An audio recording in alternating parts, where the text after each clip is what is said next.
This is Dolynny TV. Ladies and gentlemen, welcome back to another edition of Edmonton Oilers discussion. And today, again, the organization, she keeps shuffling around. This is, by all intents and purposes, a lot more on the business side. And I don't know realistically how much overall this affects the Edmonton Oilers in terms of an on-ice product or as an off-ice sellable hockey product in terms of on ice, if you get where I'm going, right?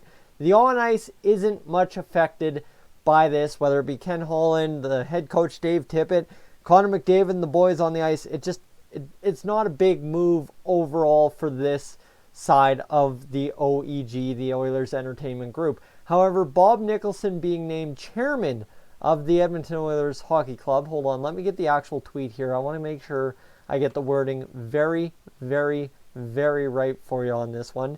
All the way down.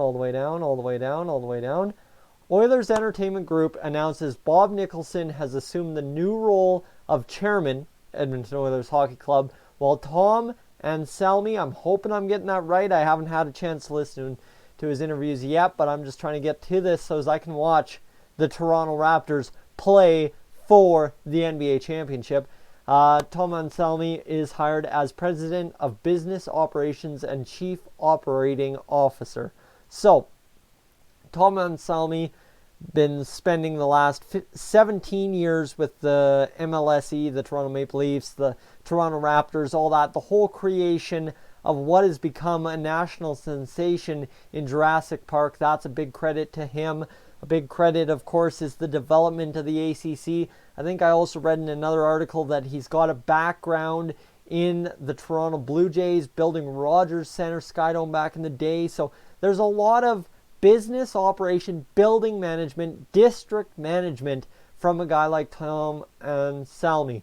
The other side of this, too, is the fact that, well, the Oilers have this nice district that they've been building for, well, several years now, called the Ice District. So you look at a guy who built Jurassic Park, which is what we see today. Well, guys, it is absolutely insane. Well, okay, fine and dandy. That's very good in terms of a fan engagement kind of thing. Okay, so that's what you got. But let's go back to Bob Nicholson for a moment here. Chairman of the Edmonton Oilers Hockey Club. I think that also means his role will oversee Bakersfield and the Oil Kings, which gets really down to where I'm going, right? Why is Bob Nicholson, who was in a kind of big role with the OEG before, now shifting his focus into just the hockey operations while a guy takes over the entire business side? The business side in Edmonton is as simple as the Ice District, the Oilers Entertainment Group in Edmonton, and Bakersfield, and of course the charity wings and stuff like that. That's about as big as it is. But Tom Anselmi signals something a little bit bigger in my mind. And this is, I got to find this article for you, because this is where it gets really interesting. If I can find this article I found, I think it was on NHL.com actually. Let me go to my Facebook. I got the article sent to me there, Facebook.com. Don't look me up there, by the way. Let's go. Let me find the article, boys. Sorry about this. I thought I had it already. I do not. And oh my goodness, I just scrolled past everything. Let's go. And there it is. News release. See, I've got everything in weird spots. Nicholson named chairman, Anselmi hired as president and CEO. All right, so let's see. With Bob leading our hockey clubs and Tom leading our business operations, we have a powerhouse combination as we continue to build an elite organization in all aspects of what we do, Daryl Cates said. This is an exciting time for our company and city, and we are full of optimism about the Edmonton Oilers and Ice District hitting full stride in the very near future. So now you've got the CEO of the Cates Group, Jurgen Schreiber, saying, we are excited to have Tom join OEG as our new president and CEO, and for Bob to assume this important new role. We are poised for significant growth in our sports and entertainment businesses as Ice District opens here in Edmonton, and we have new emerging global opportunities in front of us. We have a seasoned, top-notch management team, see, I'm reading off a press release and totally screwing myself, and staff to deliver on Daryl's vision of OEG as a global leader in sports and entertainment. This is the line I was trying to find. Guys, if you stuck around while I fumbled through those messages on Facebook, the Twitters and the stuff, this is what I was trying to get at right from the get-go with Bob Nicholson being moved to overlook the hockey. This is where it gets really down to a point I want to either look at from one side or look at it from another. You read that line again. I'll read it one more time. Hold on. Let's go back. Where is it? We have a season top-notch. Nope, no, not that one. We are poised for significant growth in our sports and entertainment business as Ice District opens here in Edmonton, and we have new emerging global opportunities in front of us. There's the line. We have emerging new global opportunities in front of us. What does that mean?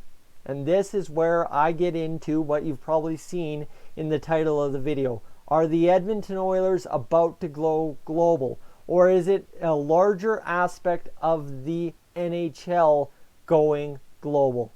This is my thing. You sit here and you want to go crazy with me. You guys know I don't mind going off the rocker a little bit. We've had Colin Campbell with the NHL discuss the possibility of going global over in Europe and going there. We also have Wayne Gretzky, who I believe is still an NHL ambassador to China, if I'm not mistaken. So let me just Google search that for a second. China hockey. So Gretzky helping to grow game in China. That's from the NHL as of August 2018. There you go. He's growing it at the grassroots level. So if the Oilers Entertainment Group has new emerging stuff in front of them, what does that mean? Does it mean the Oilers, the NHL brand, is going global and Tom Anselmi is going to be the guy that leads us there?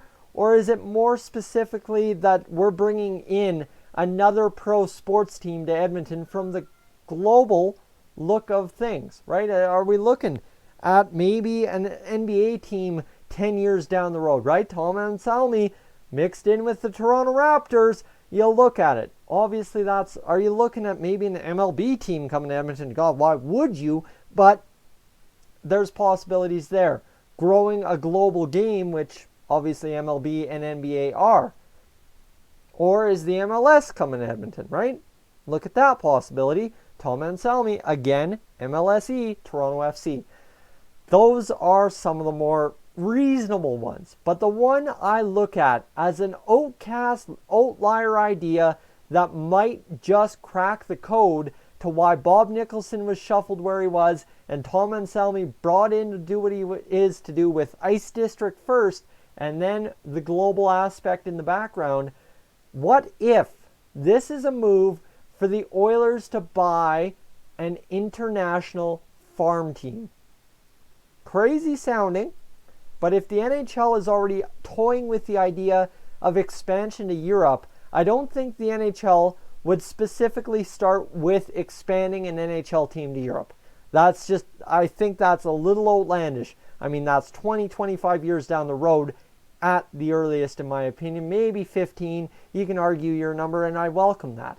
However, you look at it, how is the smartest way to grow the NHL brand at more of an entry-level aspect in Europe? Well, obviously, farm clubs, farm teams, a development league in the NHL. So you'd expand the global audience of a roster, and you could have a crazy worldwide development league. You could have a crazy European-driven league like the KHL kind of is in Europe or around the world as a development league for international prospects. That sounds crazy. That would change the face of how global hockey, NHL hockey, international hockey works. But is this maybe our first step as the Oilers organization, the Oilers ownership, towards such a thing? That's my theory on Tom Anselmi and the word global opportunities. That's I know it's a crazy, outlandish theory, but it seems like it could be a possibility if you give all the factors a shake and look at it from the way I just did. Now, of course, I look at things through a very weird lens at times, and some things make a lot of sense when I'm saying them, and then suddenly you guys comment, and I'm like, holy crap, I said that. Oh boy, that was a mistake. But it is what it is. So let me know, what are your thoughts? Is Tom Anselmi here to do something groundbreaking like he did with the Maple Leaf Square and building something out of nothing kind of deal, and building a culture into something that was kind of niche at times? Or is it that plus more plus global? I think there is a big roadmap here for the NHL, for the Oilers, in this small shuffle of the deck with Nicholson and bring in of Tom Anselmi. I know it's crazy. I know it probably sounds crazy, but let me know. What are your thoughts? Hit me up in the comments section down below. As you scroll down, hit that subscribe button if you've returned for the 12th, 13th time. Whatever you have done and haven't done it, guys, I want you to get the video as fast as possible so as we can get to the discussion as fast as possible, so I'm not asleep by 10 o'clock and miss you guys all night and then wake up to 15 messages and have to wait till 2 o'clock the next afternoon to get to you, because I hate doing that, but it's the way the schedule works currently with how busy work is. Guys, I'm Tyson. This is Dolynny TV. Thumbs up, thumbs down. What do you think of the idea? Let me know. I am up on out of here.